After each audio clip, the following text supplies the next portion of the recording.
My name is Wally Britton, and I was Vice President in charge of construction in Sun City, Arizona for 15 years.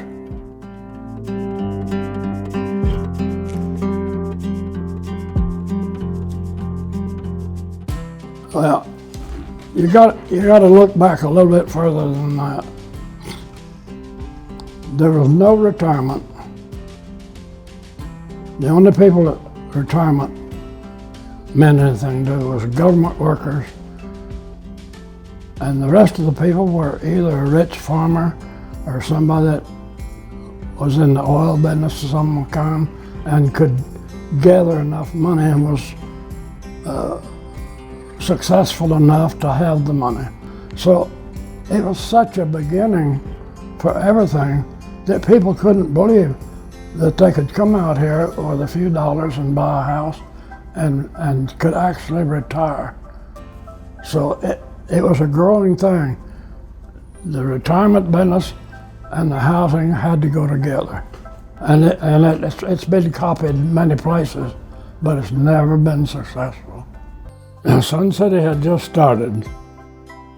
The building here behind us, the first big building on the end, well, the first one on the end is a laundry, and it's still there and it's still open 64 years later. The next building was Safeway store. The golf course here behind us, the first 9 holes was finished and playing at the time that they opened the doors to sell a house. There was a hotel across the street called Delwell's Townhouse. I was sent here actually to wait for my job in Santa Barbara. Then I was sitting home resting, rocking back and forth on the porch. And Billy Hilden called me and said, "Wally," said, "I'm in trouble." Said, "I've got the house, my apartment's framed up, got the drywall in, I got painting done." Said, "I got 2 truckloads of cabinets from DEVCO Cabinet Company, and I haven't got a man out here that knows how to set them." He said, "Any way you could just come out here for an hour or two to get them started." I said, "Look, I've been fighting it for about 2 years in a row, and I'm tired. I'm gonna rest my feet." Anyway, I went over and showed the boys how to set the cabinets and stuff, and they were going out it all backwards, everything. Tom Gilbert was head of all the different crews. He called me. He said, "Wally," he said, "are you busy?" I said, "Well, I'm always busy, but," I said, "What do you need?" He said, "I need somebody to take over the houses." Said, "I've got a superintendent over there. He's doing a good job, but his wife's pregnant. She's having a lot of problems. She wants to go home to her mother in Missouri, and he's leaving tomorrow, and I got nobody to run a crew." I said, "I'll come out and help you for a day or two." About a month after that, Tom sent another truck out. Can you go in? Tom wants to see you in his office right now." So I went in there. He was standing up behind his desk. Tom, I said, "What did I do wrong?" He said, "You didn't do anything wrong." He ran his hand down his pocket and he called out a bundle of keys, about 25 keys, threw them down on the desk. He said, "The whole project is yours." Says, "You're in charge of everything that moves out here." Just like that. That's how I got hired. I peed in my britches.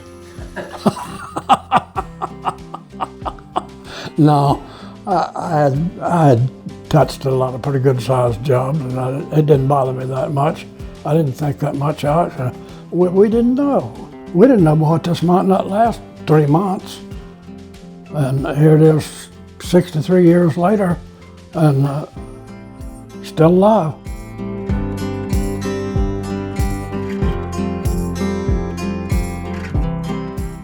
I had to complete 8 houses a day just to satisfy the sales. They'd tell me how many they had waiting. They'd give me an order for 100 houses or 150 houses or so forth. I was sitting on a schedule there for about 4 years, turning out 8 full houses every single day.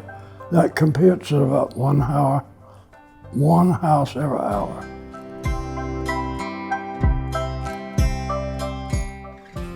We could keep up with it pretty good, but we couldn't get our materials in fast enough. And we couldn't get trusses for the houses. We could get the houses up, get them built, we couldn't get the roofs on them because we couldn't get truss plants in Phoenix. So there's about 5 big truss plants in Phoenix, and they couldn't keep up with everybody. So I convinced them that we had to have our own truss plant. So when we got ready to move across on the other side of that, we built our truss plant. And I put at Santa Fe Drive and 99th Avenue, I put in 40 acres of lumber and 2 big warehouses and a truss plant. Then we were where to go. Nothing ever slowed us down anymore.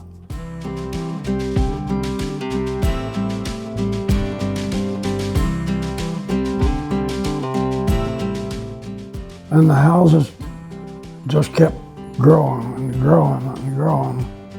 Yeah, I was trying to figure out how I could do it, and when I found, especially after I got out of this area and got started on the other side, I had seen a worksheet one time somewhere in some of Webb's down in his office or somewhere, I don't know where I had seen it. A daily, almost hourly graph on a long stretch of paper like this. And I thought, I wonder, why won't that work? So every time the sales office would give me 100 houses or 150, I'd put a job number on it, start out with that big deal. And I made them myself. I didn't let anybody else work on them. Later I did. I put almost by the hour of which contractor was here, which contractor was here, which contractor was here, the date up here of 34 days. I put it on a 31-day schedule, but I gave them 34 days. And it worked out so smooth you can't believe it.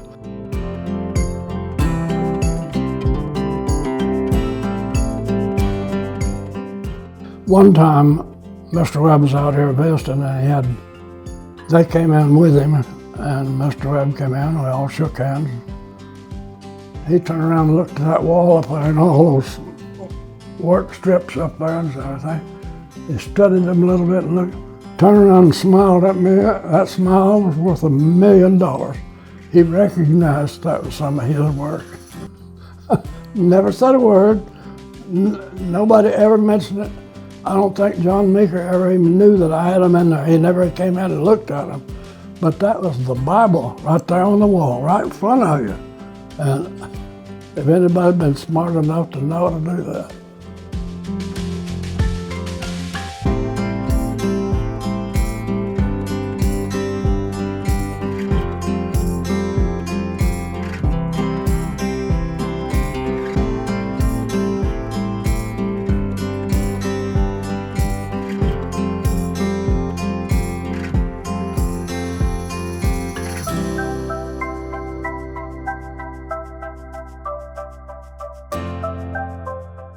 Tom was a smart man.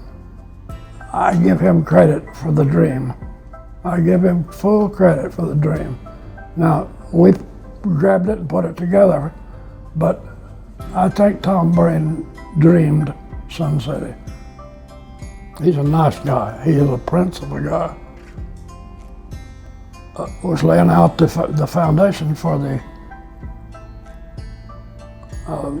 clubhouse for the South Golf Course, and saw a big white Lincoln pull up behind me.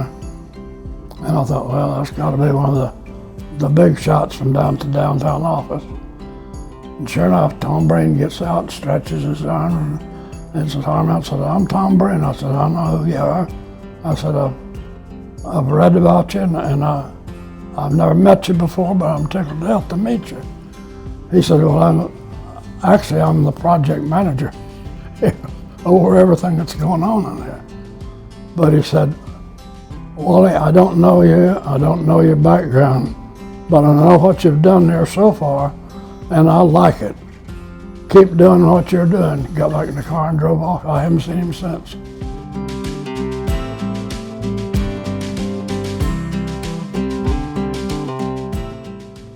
A big fire, 1,800,000. There's a picture of it in that last book that was written. There's a picture of it burning. But wasn't anything we could do. I had 2 old water trucks here that all I used them for was to wet down the streets and dust control, so I couldn't get any water up on that roof. The guy was putting the water system in on the roof of the kitchen, so he was putting in the water line and stuff for that water system on the roof to tie it together and caught the roof on fire.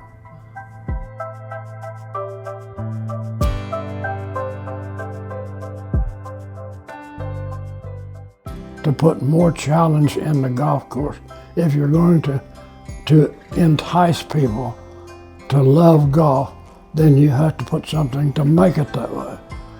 So we put design in the golf course. And you put design in the golf course, then we got to follow that golf course with streets. So we got the idea to go ahead and make the circles out of them and come. That's not the only reason. But it all ties together when you start to think about it. You want your kitchen window to open out to the east because you want to see the sun come up. I want my patio away from the west because I don't want to sit there in the sun in the afternoon and look right straight into that sun. So you want your house on face the west, you want yours to face the east, you want yours to face the north. When you got a circle like that, in the first place, they're so mixed up they don't know which direction they're looking. But it breaks it up to where you don't get direct light from any one place because every house, you're not square everywhere you go. So you have character to where your house is, how it's positioned on the lot. It's merchandising.